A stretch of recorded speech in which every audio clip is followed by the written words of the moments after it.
नमस्कार। सनातन लॉजिक में आपका स्वागत है। आज हम पौष मास शुक्ल पक्ष की पुत्रदा एकादशी के महत्व के बारे में जानेंगे। एकादशी का व्रत महीने में 2 बार आता है, एक कृष्ण पक्ष में और दूसरा शुक्ल पक्ष में। एक साल में कुल 26 एकादशी का व्रत किया जाता है। एकादशी के व्रत में भगवान विष्णु और माता लक्ष्मी का पूजन किया जाता है। एकादशी के व्रत वाले दिन ब्रह्म मुहूर्त में उठ के स्नान आदि क्रिया से निवृत्त होके भगवान विष्णु का ध्यान करें और माता लक्ष्मी का ध्यान करते हुए पूजा अर्चना करें। जो भी भक्त सच्ची श्रद्धा के साथ, नियम और निष्ठा के साथ भगवान विष्णु और माता लक्ष्मी की पूजा करता है, उसे सभी प्रकार के सुखों की प्राप्ति होती है। यह व्रत सभी सिद्धियों को प्रदान करने वाला है और पाप और ताप का हरण करने वाला है। तो आइए शुरू करते हैं। पौष मास शुक्ल पक्ष की पुत्रदा एकादशी का महात्म। एक बार भगवान श्री कृष्ण और युधिष्ठिर जी बैठे हुए वार्तालाप कर रहे थे।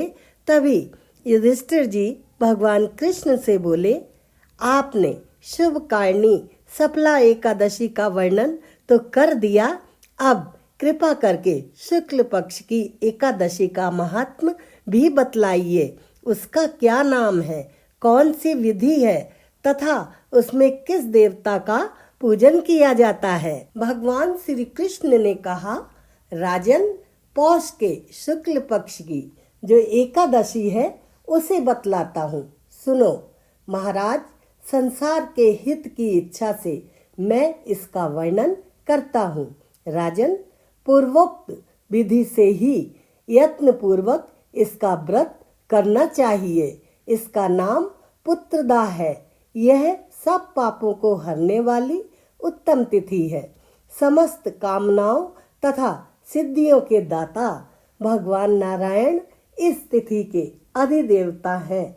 चराचर प्राणियों सहित समस्त त्रिलोकी में इससे बढ़कर दूसरी कोई तिथि नहीं है। पूर्व काल की बात है, भद्रावतीपुरी में राजा सुकेतुमान राज्य करते थे। उनकी रानी का नाम चंपा था। राजा को बहुत समय तक कोई वंशधर पुत्र नहीं प्राप्त हुआ, इसलिए दोनों पति पत्नी सदा चिंता और शोक में डूबे रहते थे। राजा के पितर उनके दिए हुए जल को शोकोच्छ्वास से गर्म करके पीते थे और मन में सोचते थे कि राजा के बाद और कोई ऐसा नहीं दिखाई देता जो हम लोगों का तर्पण करेगा। यह सोच सोचकर पितर दुखी रहते थे। एक दिन राजा घोड़े पर सवार हो गहन वन में चले गए। पुरोहित आदि किसी को भी इस बात का पता न था। मृग और पक्षियों से सेवित उस सघन कानन में राजा भ्रमण करने लगे। मार्ग में कहीं सियार की बोली सुनाई पड़ती थी तो कहीं उल्लुओं की। जहां तहां रीछ और मृग दृष्टिगोचर हो रहे थे। इस प्रकार घूम घूम कर राजा वन की शोभा देख रहे थे। इतने में दोपहर हो गया। राजा को भूख और प्यास सताने लगी। वे जल की खोज में इधर उधर दौड़ने लगे। किसी पुण्य के प्रभाव से उन्हें एक उत्तम सरोवर दिखाई दिया, जिसके समीप मुनियों के बहुत से आश्रम थे। शुभशाली नरेश ने उन आश्रमों की ओर देखा। उस समय शुभ की सूचना देने वाले शगुन होने लगे। राजा का दाहिना नेत्र और दाहिना हाथ फड़कने लगा, जो उत्तम फल की सूचना दे रहा था। सरोवर के तट पर बहुत से मुनि वेद पाठ कर रहे थे। उन्हें देखकर राजा को बड़ा हर्ष हुआ।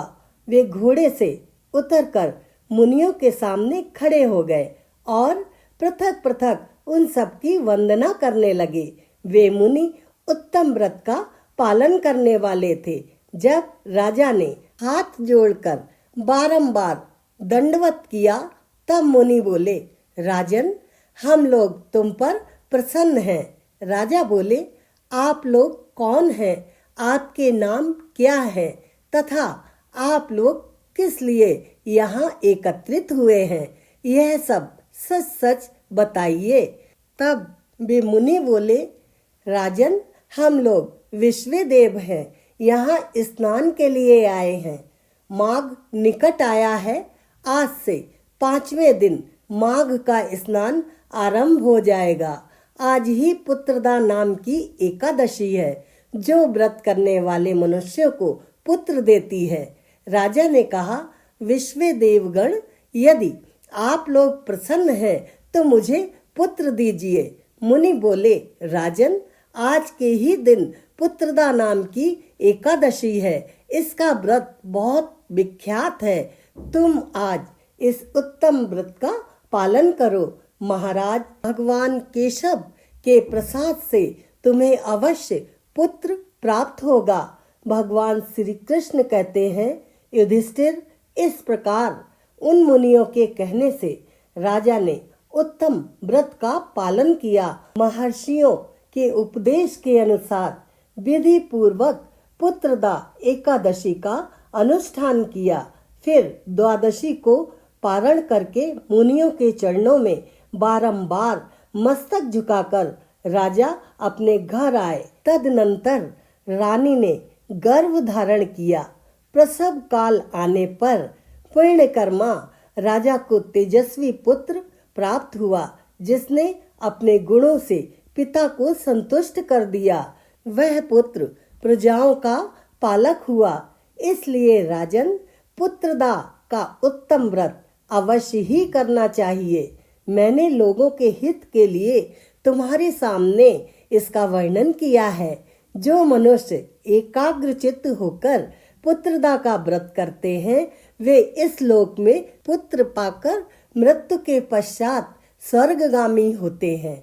इस महात्म को पढ़ने और सुनने से अग्निष्टोम यज्ञ का फल मिलता है। भक्तों, पूरा वीडियो देखने के लिए धन्यवाद। अगर आपको हमारा ये वीडियो पसंद आया है तो लाइक कीजिए और चैनल पर अगर आप पहली बार आए हैं तो सब्सक्राइब कीजिए और बेल आइकन को दबाइए और कमेंट्स में ओम नमो भगवते वासुदेवाय नमः लिखना ना भूलें। राधे राधे।